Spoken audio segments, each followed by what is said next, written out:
श्रीमद् भगवत गीता अध्याय 2 श्लोक 64-65 chapter 2 versus 64-65। पिछले दो श्लोकों में भगवान ने अर्जुन को बताया कि यहाँ विषयों का ध्यान करने मात्र से राग से काम, काम से क्रोध, क्रोध से सम्मोह, सम्मोह से स्मृतिनाश, स्मृतिनाश से बुद्धिनाश और बुद्धिनाश से पतन, ये सब जल्दी जल्दी हो जाता है। परंतु इसके विपरीत यदि अंतःकरण को वश में रखा जाए तो क्या होगा, यह भगवान अगले दो श्लोकों में बताते हैं। श्लोक इस प्रकार हैं।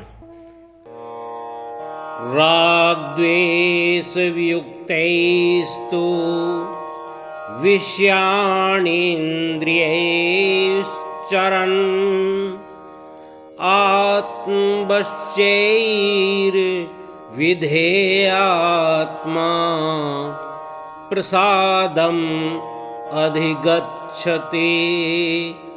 प्रसादे सर्वदुःखानां हानिरस्योपि जायते। प्रसन्नचेतसो हि आशु बुद्धि पर्यवतिष्ठते। विस्तार से जान लेते हैं।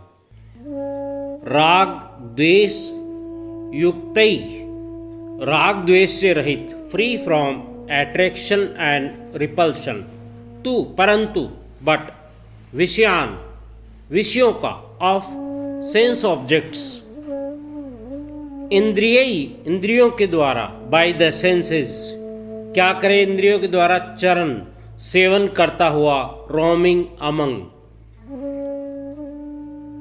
कैसे रोमिंग करे, आत्मवश्यई, अपने वश में की हुई, अंडर ओन कंट्रोल, विधेय आत्मा, वशीभूत अंतःकरण वाला, कर्मयोगी, पर्सन ऑफ सेल्फ कंट्रोल। प्रसादम, अंतःकरण की निर्मलता को, इनर कामनेस, अधिगच्छति, प्राप्त हो जाता है, अटेन्स। फिर इसके बाद क्या होता है, प्रसादे, निर्मल हो गया अंतःकरण। फिर अंतःकरण निर्मल होने पर, इन सोल ब्लिस, क्या होगा, सर्व दुखानाम, संपूर्ण दुखों का, ऑल मटीरियल मिजरीज, हानि, नाश, एनिहिलेशन, अस्य, साधक के, हिज, उपजायते, हो जाता है, हैपन्स, दुखों का अंत हो जाता है और फिर वो प्रसन्न हो जाता है। प्रसन्न चेत से, प्रसन्न चित्त वाले, ऑफ द हैप्पी माइंडेड, ही, निसंदेह, सर्टनली, कितनी देर में, आशु, बहुत जल्दी, रैपिडली, बुद्धि, बुद्धि यानी कि डिस्क्रिमिनेशन, पर्यवतिष्ठते, आत्मा में स्थिर हो जाती है, firmly established in the self. भावार्थ, अपने अधीन किए हुए अंतःकरण वाला साधक अपने वश में की हुई राग द्वेष रहित इंद्रियों द्वारा विषयों में विचरण करता हुआ अंतःकरण की प्रसन्नता को प्राप्त होता है। अंतःकरण की प्रसन्नता होने पर इसके संपूर्ण दुखों का अभाव हो जाता है और उस प्रसन्न चित्त वाले कर्मयोगी की बुद्धि सब ओर से हटकर परमात्मा में ही भली भांति स्थिर हो जाती है। English, who self controlled sense objects through senses by self, held in chain and kept away from loves and hates, does a clear perception attain, and therein, in such clarity, all one's sorrows reach an end. Fast wisdom becomes steady for a person of tranquil mind. पूर्व श्लोक में भगवान ने कहा था कि आसक्ति रहते हुए विषयों का चिंतन करने मात्र से पतन हो जाता है, और यहाँ विपरीत है। यहाँ पर कहा कि आसक्ति न रहने पर विषयों का सेवन करने से भी उत्थान हो जाता है।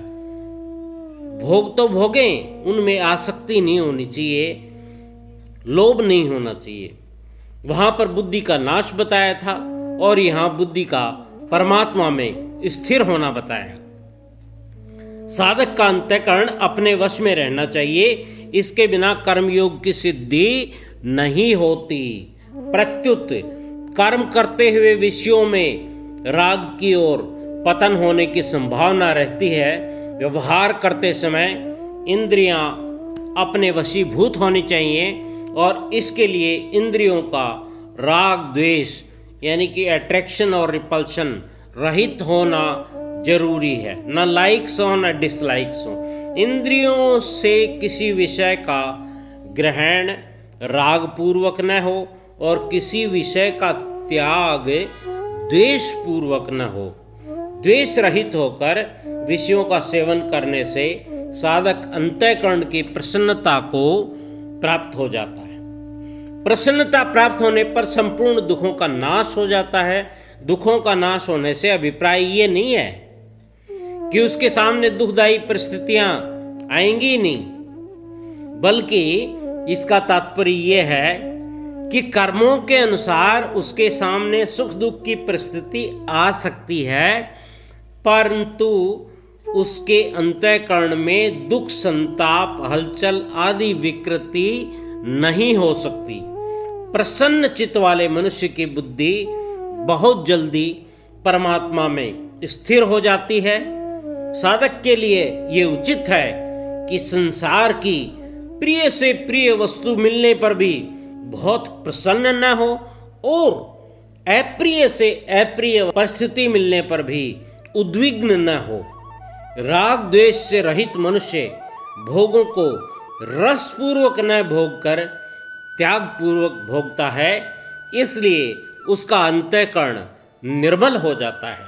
राग द्वेष मिटने पर प्रसाद की स्थिति प्राप्त हो जाती है, अर्थात मन सदैव प्रसन्न बना रहता है।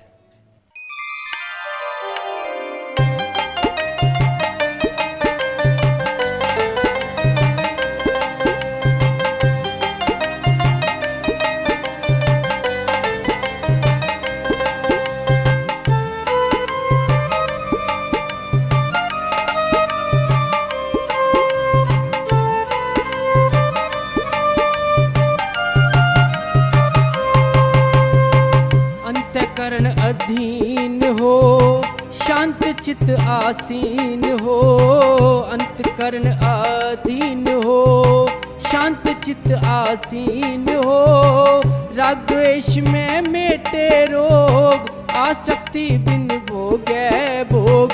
राग द्वेष में मेटे रोग, आसक्ति बिन भोगे भोग। काम कलेश अशेष, चिंता चित्त भी बचे नलेश। काम कलेश अशेष, चिंता चित्त भी बचे नलेश।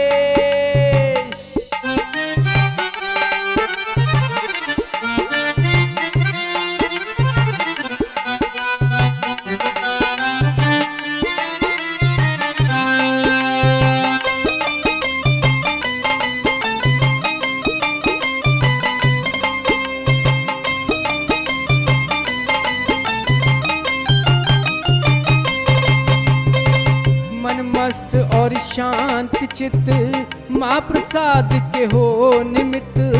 मन मस्त और शांत चित माँ प्रसाद के हो निमित्त। दुख सुख हो काहे को फिर, साधक बुद्धि बैठे स्थिर। दुख सुख हो काहे को फिर, साधक बुद्धि